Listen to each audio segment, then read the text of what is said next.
Have you ever wondered what it feels like to be trapped in a body that doesn't feel like your own? Today, we're diving headfirst into a story that will take you on a journey of self-discovery, identity, and the courage it takes to be true to oneself. As a young child, I was like any other kid, playful, curious, and full of life. But as I grew, there was this constant feeling of discord, a sense of not fully belonging. It was as if I was wearing a mask, pretending to be someone else. I was assigned a male gender at birth, but deep down, there was a persistent feeling that something was off. Let's take a step back and imagine being in kindergarten, surrounded by boys playing with trucks and girls with their dolls. Now, picture yourself gravitating towards the dolls, but you're told it's not right, you're confused, you don't understand why it's wrong to want what you want.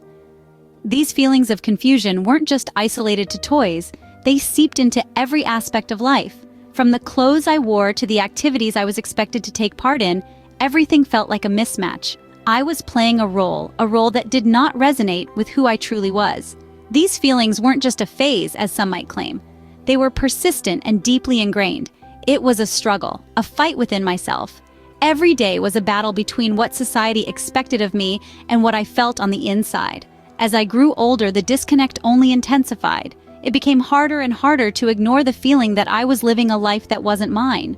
The word transvestite was not in my vocabulary at that time, but the feelings it encapsulates were all too familiar.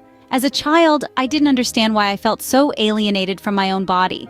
But as I grew older, I began to explore and understand the concept of gender. And that's when the journey truly began. Can you imagine the relief in finding out that you're not alone? That there's a term for what you're experiencing? It's like a breath of fresh air, a beacon of light in a world that had been clouded by confusion and self-doubt. At first, the term transvestite was just a word to me, a concept I read about in books, saw on television, but never really understood. It was something distant, something alien. But as I began to delve deeper to explore, I found a sense of familiarity, a sense of identity. It was like looking into a mirror and finally recognizing the reflection staring back. There were moments of self-doubt, moments where the fear of the unknown threatened to consume me. But each time I found solace in the stories of others, in the experiences of those who had walked this path before me. I found validation in the transgender community, a group of individuals who, like me, had embarked on a journey of self-discovery, of acceptance, of becoming who they truly were. I won't lie to you, it wasn't easy. There were sleepless nights, tears, moments of self-deprecation, but through it all, there was hope. Hope that one day, I could be myself, that I could shed the mask I had been forced to wear for so long. Accepting my identity as a transvestite required courage, more courage than I knew I had. But it was a step I had to take, a step towards authenticity, towards freedom. It was a journey of self-love and self-acceptance, a journey that allowed me to embrace the person I was truly meant to be. In the end, it was worth it. Every tear, every moment of pain and uncertainty, it was all worth it. Because in finding my identity, I found peace, I found happiness, but most importantly, I found myself. It was a difficult journey, but finding my true identity was like finally coming up for air after being underwater for so long. What would you do if you were given the chance to be your authentic self? Imagine waking up every day, looking in the mirror, and not recognizing the person staring back at you. That was my reality. It was as if I was living in a stranger's body. The transition, it wasn't just about changing my physical appearance. It was about aligning my identity with who I truly am. Transitioning is a journey, a process of self-discovery and self-affirmation. It's about unraveling the layers of societal expectations and norms and discovering the person you've always been underneath. It's about embracing your true self, your authentic self, and making the brave decision to live your truth no matter the obstacles. During this transition, emotions run high. There's fear, there's excitement, there's anticipation, fear of the unknown, of societal backlash, of not being accepted for who you truly are. But there's also excitement, the thrill of finally being able to express your true identity, of finally being able to live as your authentic self. Transitioning isn't just a physical process, it's an emotional and psychological one as well. It involves a lot of introspection, self-exploration, and self-love. It's about learning to accept and love yourself in all your beautiful complexity. Now let's talk about the societal challenges. Transitioning is not an easy process. It's filled with obstacles and challenges, and society, unfortunately, is one of them. There's a lot of misunderstanding, a lot of prejudice, and a lot of discrimination. It's a tough road, but it's a road worth traveling. It's a road that leads to authenticity, to self-love, and to self-acceptance. Transitioning was not just a physical change, it was an emotional rebirth. It was about claiming my identity, my life. It was about finally being able to look in the mirror and recognize the person staring back at me. It was about being true to myself and to the world. It was about not just existing, but living. Have you ever felt the joy of finally being seen for who you truly are? There's a profound sense of relief and freedom that comes with this experience. It's like coming up for air after being submerged for a long time, or finally stepping into the sunlight after being in the shadows. When I began living as my authentic self, it was like I was seeing the world in color for the first time. The world didn't change, but the way I interacted with it did. I was no longer hiding, no longer pretending. I was me, in all my glory and with all my flaws, and it was liberating. But the journey didn't end there. It was one thing to accept myself, but another to be accepted by others.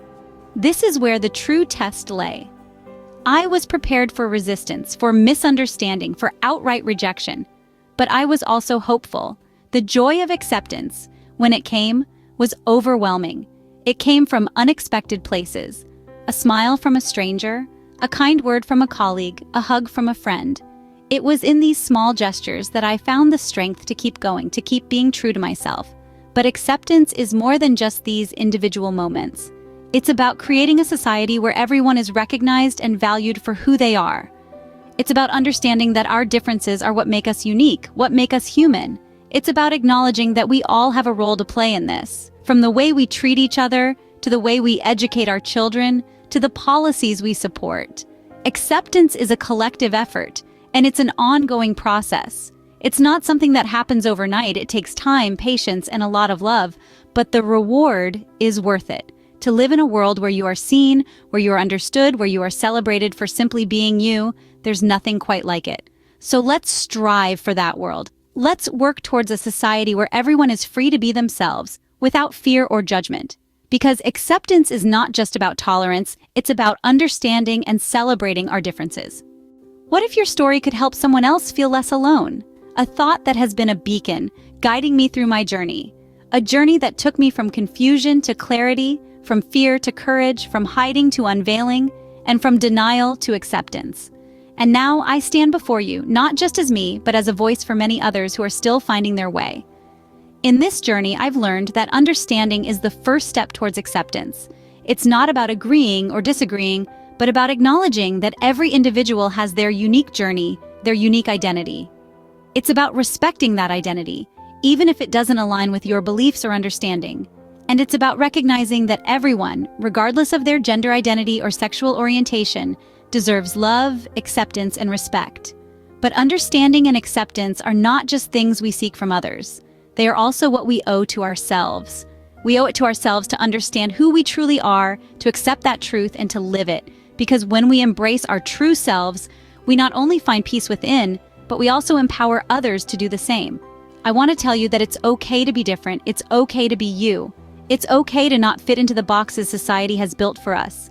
And it's okay to break free from those boxes and build your own. Your identity, your journey, and your truth are uniquely yours, and they are beautiful, just as they are.